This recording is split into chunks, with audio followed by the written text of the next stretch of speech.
What is going on, everybody? Hello, and welcome to another episode of the EPA, that is Eagles Players Analysis Podcast. I'm your host, Shane Haff, and I am flying solo today in the host chair. So we'll see how this goes. It's the first solo podcast that I've done for BGN, but I wanted to get in here and talk with you guys about the Eagles matchup with the Saints. Looking forward to the Giants game with a chance once again to clinch the bye in Week 18.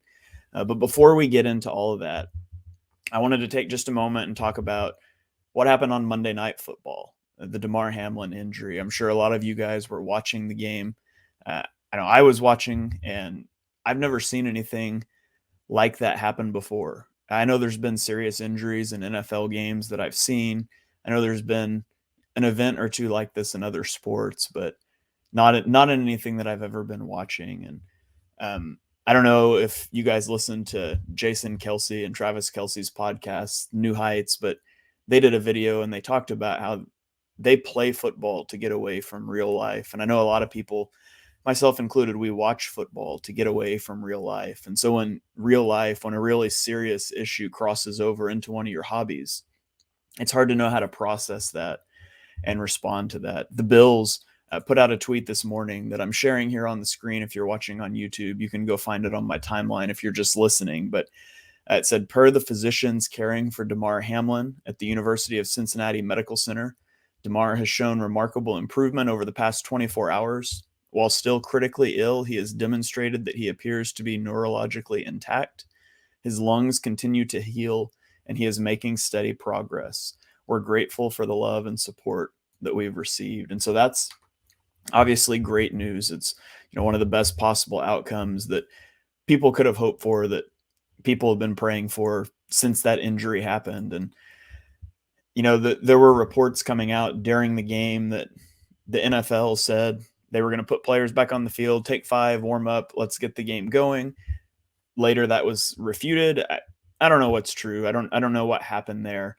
And I don't really want to speculate about it or focus on any of the negatives of what people have said online or what may or may not have happened. What I do want to focus on is some of the positives. And that's seeing two coaches, Zach Taylor and Sean McDermott, have a good pulse on the situation and put a very serious thing ahead of football and make sure that their guys were taken care of. The NFL has caught a lot of flack for what may or may not have happened, but I want to point out that one thing that was executed to perfection was their action plan for a situation like that. At every NFL game, there's an ambulance on the sideline. There's an AED on site. There's a doctor there who specializes in airway management, and they're near a level 1 trauma center. Every stadium has the level 1 trauma center designated nearby, and they rehearse that plan every year in the off season. And every single game, an hour before kickoff, medical staffs from both teams and an independent staff from the trauma center meet together before kickoff to review procedures. And that plan worked flawlessly. Within moments of the collapse, medical personnel were on the field administering CPR. The AED, within 15 minutes, he was in a hospital headed to that trauma center. And without that quick action, it would have been a lot worse outcome. And so the NFL has rightly taken a black eye this year for the concussion protocol issues with Tua and various player safety issues, but this is one where they got it right. And their prior planning prevented a really much worse situation from transpiring. And so I think that's important to remember and important to think about. It's also just been incredible to see the football community rally together, from players. I already talked about the coaches taking care of their teams first, from players reaching out and supporting online, to NFL communities, people like you reaching out and donating to Damar Hamlin's GoFundMe that funds his charity. As of this morning, Thursday morning, it had raised over $7 million since he collapsed on Monday night. And so it's been encouraging to see, obviously, progress on that front. It's also been encouraging just to see the community of NFL players, of NFL fans come together over a larger than life issue. And so I would be remiss if I hadn't mentioned that. Obviously, thoughts and prayers continue to go out for Damar Hamlin and his family and the medical personnel that's dealing with him, to his teammates, and to T. Higgins, who I know reports have come out he's had a rough time with being the person that was involved in that hit as well. So just something to keep in your thoughts and prayers as we move forward into the Week 18 NFL season. It feels weird to transition to talking about actual football action after that, but we are a football podcast. We are going to get into the Eagles-Saints game. We'll kind of review what went wrong in this game for the Eagles, both on offense and defense, and we'll get into some big picture things and a brief preview of what's coming up in Week 18 against the Giants. So let's kick it off with the Eagles. For the second week in a row, they failed to clinch the 1 seed. A week after losing 40-34 at Dallas, they lost 20-10 to the Saints at home, Lincoln Financial Field, in front of a ferociously booing home crowd. And this game just didn't start well. From the 9-minute scoring drive to start the game for the Saints, 4 consecutive 3-and-outs for the offense. It was just a brutal performance. And it's just so strange to see that flip from a week ago at Dallas. The Eagles could not run the ball, but the offense worked and the defense didn't. And then this week they could run the ball. They chose not to. And the offense was awful while I thought the defense played quite well. So let's lead it off here with the defense. What changed after the first drive for the defense? Somebody asked me that on Twitter. And the biggest thing I can think of, the way the Eagles play defense, they want you to be forced to execute long, methodical drives, constantly converting third downs, staying ahead of the chains. They're confident that you're not going to be able to do that because, one, it's hard to convert third downs consistently, and 2, because the pass rush is so good at setting teams behind the sticks. Well, in the Saints opening drive, they were 4 of 4 on third downs, and there were no sacks. After that, they were 3 of 12 on third downs, and they took 7 sacks. And so there's certainly a luck element in that as well. There's an element of you get the best that a team has in their opening script for the game, their most well thought out, well planned drive. Regardless, it's a bad way to start a football game. And it's compounded when your offense comes out and goes 3-and-out. Your defense is reeling. They've been on the field for 9 minutes. You need some time to process, to figure out what the opponent was doing and to adjust, and then to go 3-and-out and put your defense right back out there. The defense was put in a really tough spot after that.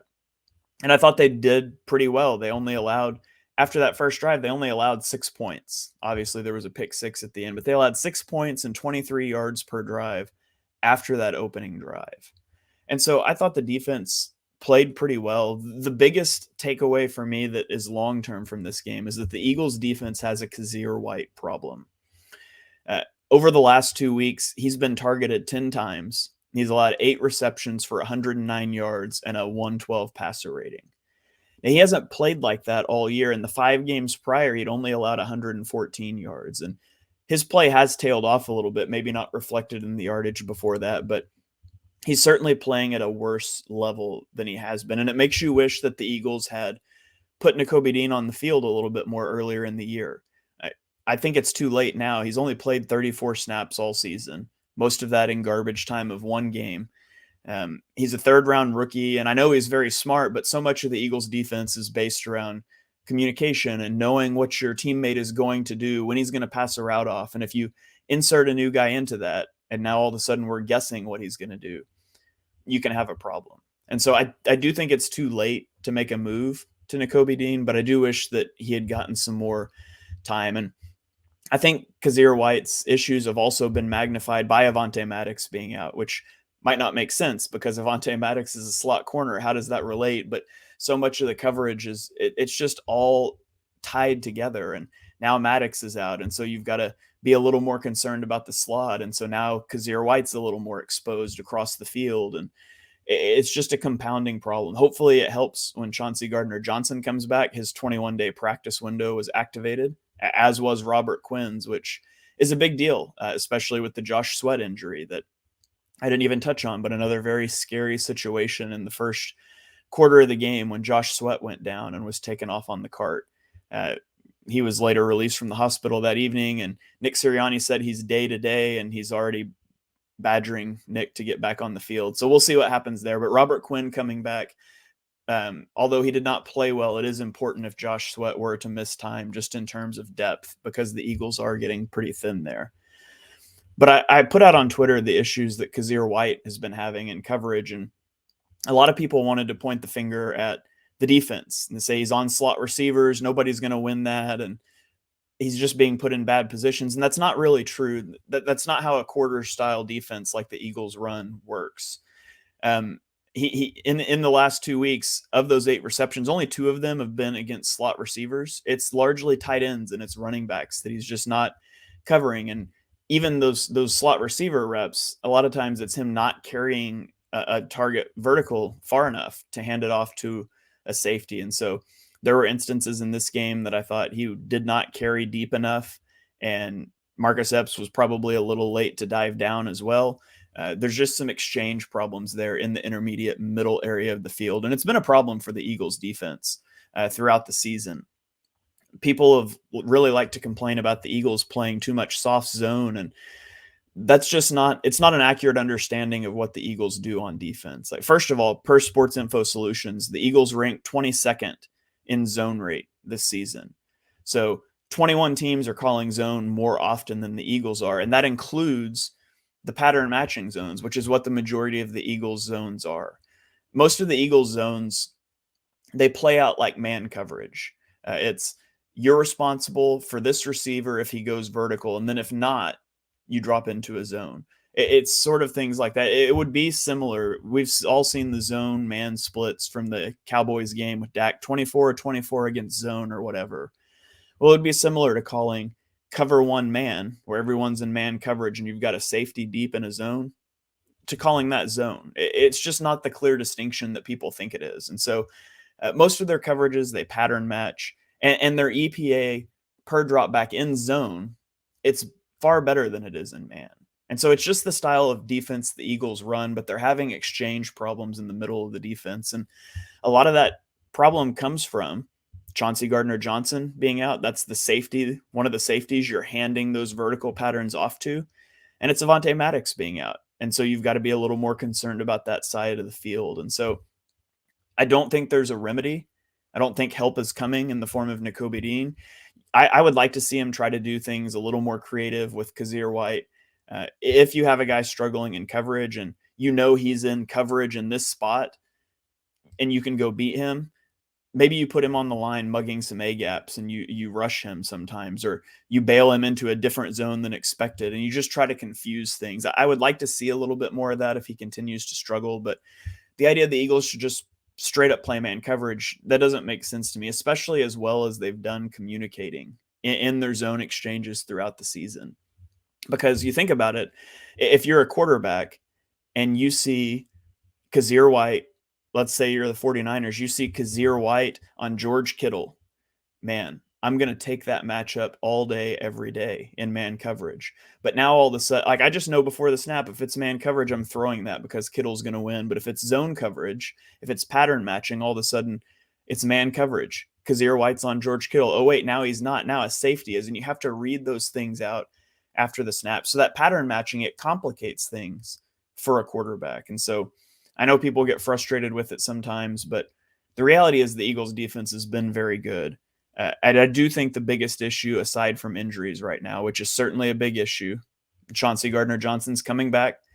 Hopefully Avonte Maddox is coming back, although I'm not as sure about that. But hopefully Kyzir White can get back in a rhythm playing like he did earlier in the year. But moving off of the coverage issues, let's talk about the pass rush. The pass rush is just fantastic. It's so much fun to watch. This is the 5th consecutive game that the Eagles have notched 6 or more sacks, which is an NFL record. Going into the finale, they need 5 sacks to break the 1984 Bears record for season sacks, which is at 71. So 5 sacks would get them to 72 and break that record. They are the first team in NFL history to have 4 double-digit sack players, and that comes after Brandon Graham got his 10th and 11th sack of the season. And Brandon Graham has just been phenomenal this year. He's got his 10th and 11th sack. He's never hit double digits before. And he did it while he set a career high, he did it while playing a career low number of snaps. It's the lowest snap percentage he's played since 2013, his second year in the league. He's got 44 pressures this year. He's got a 22% win rate in pass rushing per PFF, which is the 8th highest of an edge rusher in the NFL. and he's PFF's 6th highest graded edge rusher with an 89.2 rating. And I just love to see, he's a Philly legend, and I love to see him having such a great year. The Eagles, I think, have been very smart in how they've managed his snaps. And I wouldn't be surprised, especially if Sweat is out, you're going to see Graham start to play more. And he should have plenty left in the tank as the Eagles head into the playoffs. But it's not just Brandon Graham. He had 4 pressures and 2 sacks in this game, but so did Hassan Reddick. And Fletcher Cox and Javon Hargrave each had a sack and 3 pressures.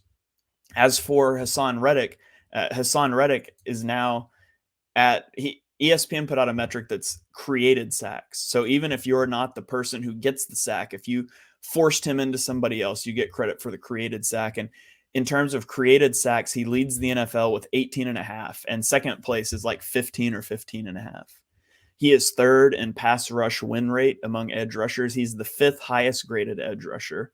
He's got 63 pressures this season, and he makes $15 million over each of the next 2 years. That ranks 17th at his position. This was such a good signing by Howie Roseman. This was such a hit. Like, first, some of the bad moves that Howie has made in free agency, this one, it tops the charts. The 17th highest paid edge rusher. And he's at that rate for the next 2 years, and he's just played so well this season. And so you love to see the pass rush tee off. That's another way that you cover up a lot of issues with the coverage, is if you're able to rush the passer and knock them off their spots. I mean, in this game, the Saints still completed like 80% of their passes, but they could not move the ball because they were constantly taking sacks. They were constantly checking the ball down in 2nd and longs because they didn't want to take another sack. And that's another great way. Your pass rush covers up for bad coverage. Your coverage helps pass rush get home. It's all married together. And another guy that played really well in this game is Josiah Scott. He had an awful game against the Cowboys. Inserted in the middle of the game after Avonte Maddox injured himself. He was targeted 6 times in this game, and he gave up 29 yards, and he had that key pick right before half, which came in a zone coverage play, a pattern matching, where he was responsible to carry that vertical receiver up the field, and he carried him up, and then he passed him off to the defensive back. And then he gets his eyes on the quarterback, and he was able to sink under that route and get the interception. I'm not sure that's a play that he makes in man coverage. And so that was a great play by Josiah Scott. Kavon Wallace had a nice pass breakup on a 3rd down out of a dime set. And so if you can get some of these guys that, we spoke earlier in the year that Josiah Scott playing for Avonte Maddox, it might be relevant because Avonte Maddox has been a little injury prone in his career. He's getting more reps. And I don't know how the Eagles will choose to handle Chauncey Gardner-Johnson coming back. I would sort of prefer to put him in the slot and keep Reed Blankenship at safety, but Josiah Scott played well in this game, and it does give them options if he's able to play well.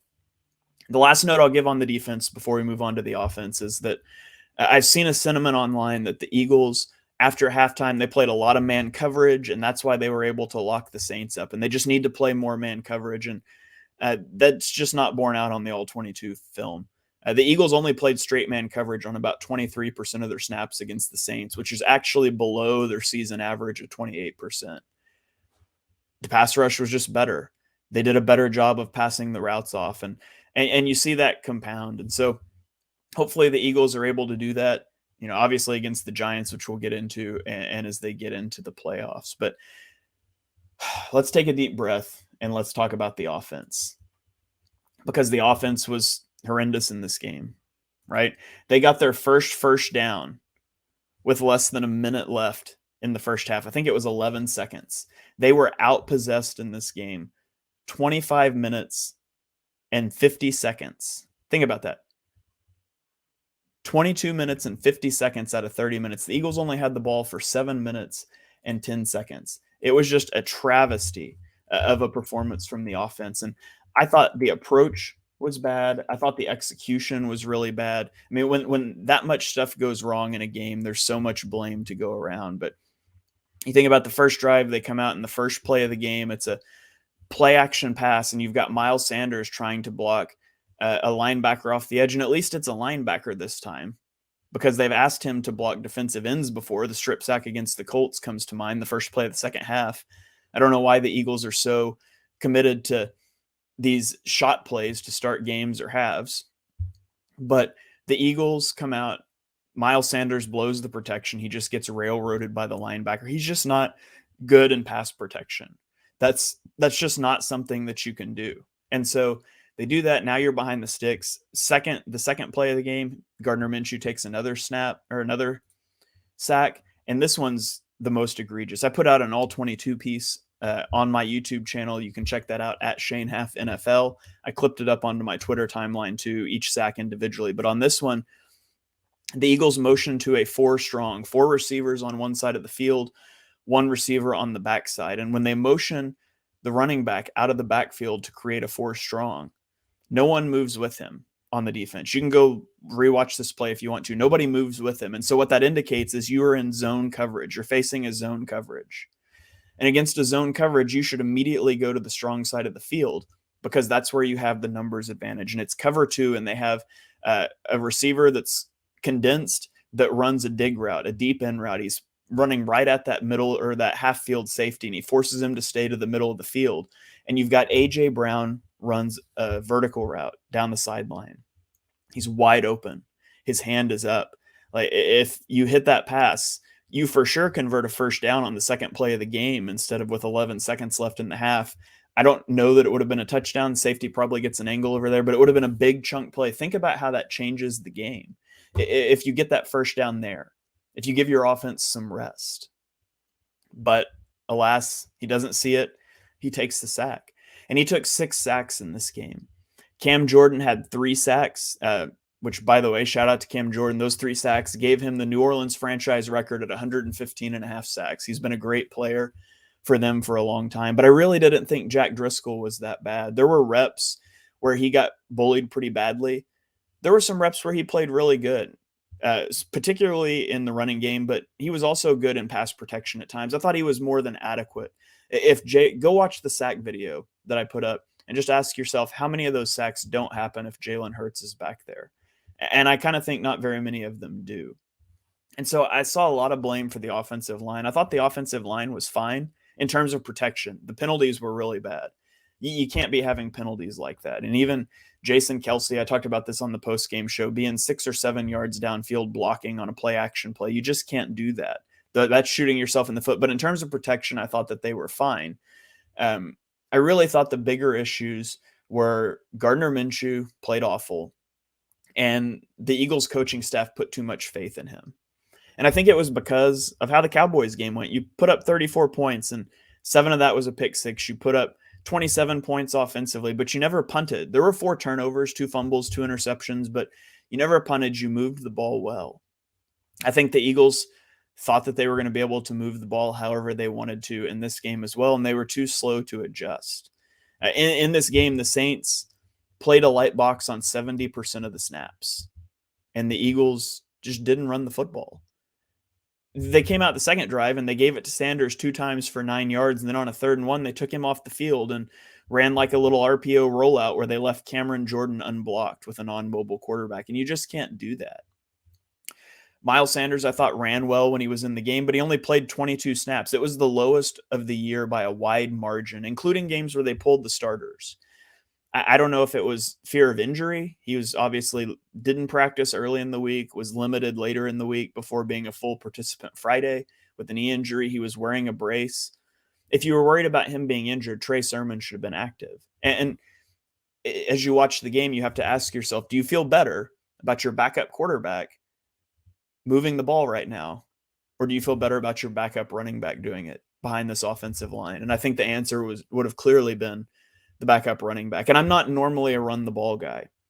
Running the ball means you're taking the hands potentially out of A.J. Brown, Devonta Smith, Dallas Goedert, these great weapons that the Eagles have. I'm a big fan of the Mike Leach quote. He was asked in a press conference one time. Obviously, he was the 4 or 5 wide guy, throw the ball all over the yard. And he was asked one time about being balanced. And he said the quote, and I'll butcher it, so I won't try to quote him directly, but he basically said that it's stupid to hand the ball to your running back 50% of the plays and then throw it to 4 receivers the other 50% of the plays and call that balance. He said offense is all about spreading the field and getting the ball in the hands of your playmakers. And I largely think the Eagles do a great job of that. But I don't even fault thinking you could be pass heavy, but when it became clear Minshew was in over his head in this game and he got happy feet, I would have liked to have seen an adjustment come quicker or at all. The Eagles ran the ball a lot that opening drive after half, and they sort of got away from it. Again, I didn't think the Saints defense did anything special. They played a lot of man coverage, and they played a lot of tight man coverage. Minshew just wasn't willing to trigger tight window throws, and you have to throw tight windows sometimes against man. But they only blitzed on 6 snaps. They dropped 8 on 8 snaps, and then they just had a standard 4-man rush on the other 24 dropbacks. And there wasn't anything fancy going on. It was just a lack of execution by the offense. When they did run, I thought one encouraging adjustment they made is they got away from like the inside zone, the zone read runs that didn't really work against Dallas. They started running more power or more counter, more pin pull stuff, and that worked a lot better at creating those holes. And I think you'll see a shift back to more of the zone sort of things once Jalen Hurts is back. Maybe not against the Giants because you probably don't want to run him a lot against the Giants, but I really do think that Jalen Hurts coming back solves like 90 to 95% of the issues that have been going on in his absence. I don't think you get A.J. Brown frustrated during the game. Even if Jalen Hurts is having a bad game, Jalen Hurts can pull him aside and say, hey, listen, we're fine. It's going to be okay. And Gardner Minshew just doesn't have the ability. He doesn't have the capital as a backup quarterback to do that. And so I think your protection is better. You're going to see the field better with Hurts. The run game is obviously going to be better.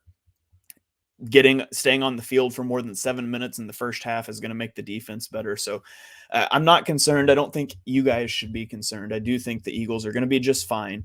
They just have to find a way to win this weekend against the New York Giants. And so we're going to throw to a quick break. And when we come back, we'll talk about the Giants game that is coming up for the bye, for the 1 seed, and all the marbles. We'll be right back.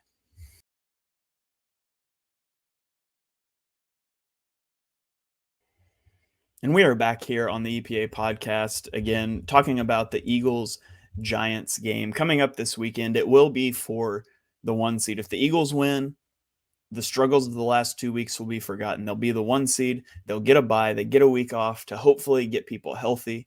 Hopefully you get Lane Johnson back. Hopefully you get Avonte Maddox back and Josh Sweat and all of these guys. But first, you have to beat the New York Giants. The New York Giants who clinched the 6th seed last week. They're locked in. Their seeding can't change. And so there's a lot of questions about, are they going to play starters? And Brian Daboll has not been clear on that. He hasn't made that distinction yet. And so obviously you prepare as if their starters are going to play.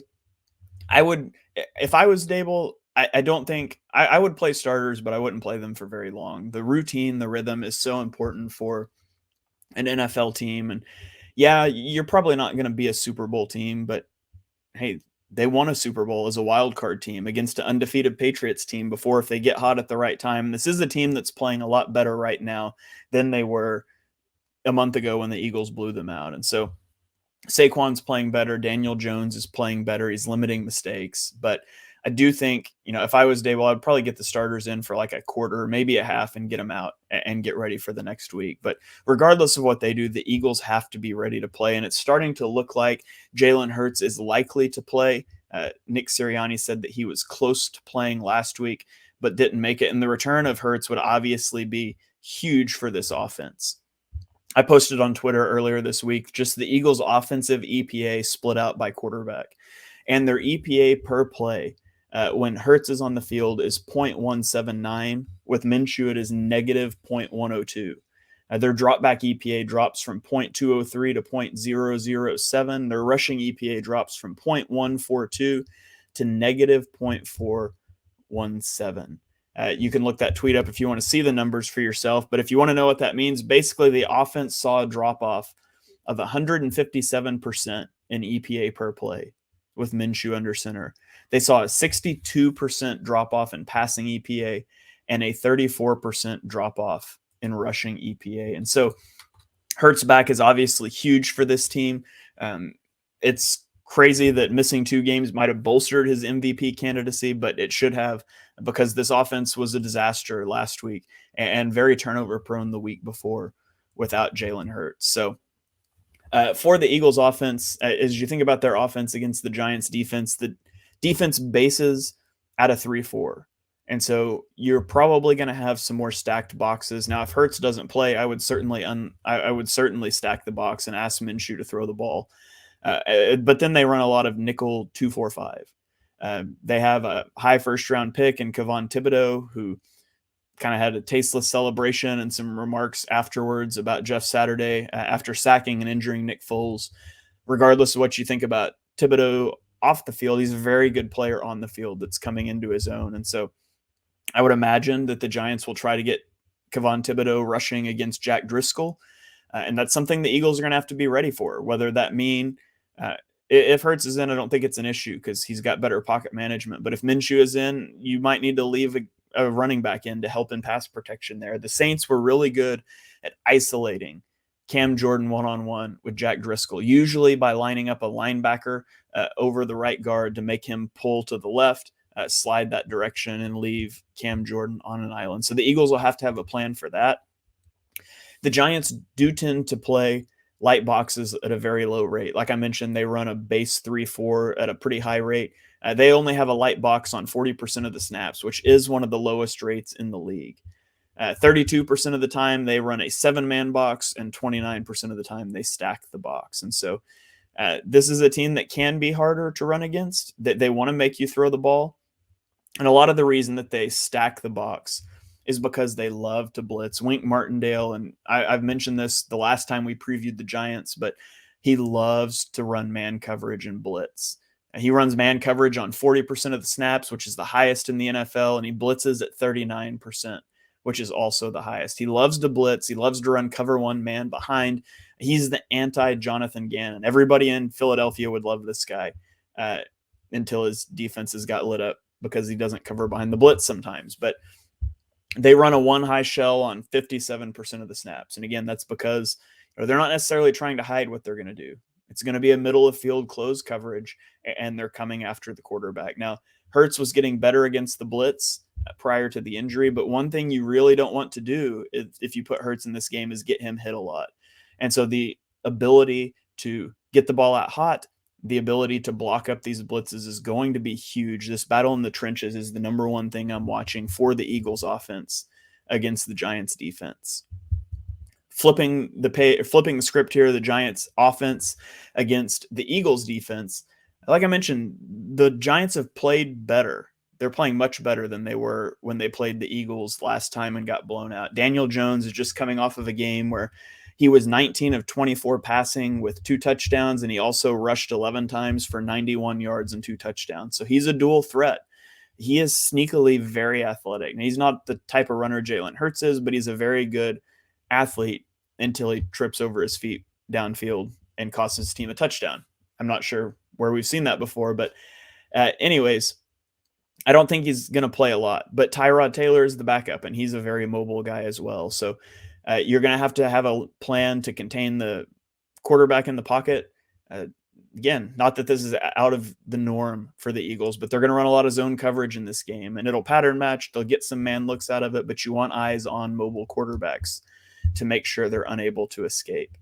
The Giants are a big-time tempo team. They like to go up tempo. They like to run RPOs, and they like to run play actions and push the ball downfield. They design rollouts for Daniel Jones on 11% of dropbacks, which is the 5th highest rate in the league. So again, being disciplined up front and containing, that's a big deal.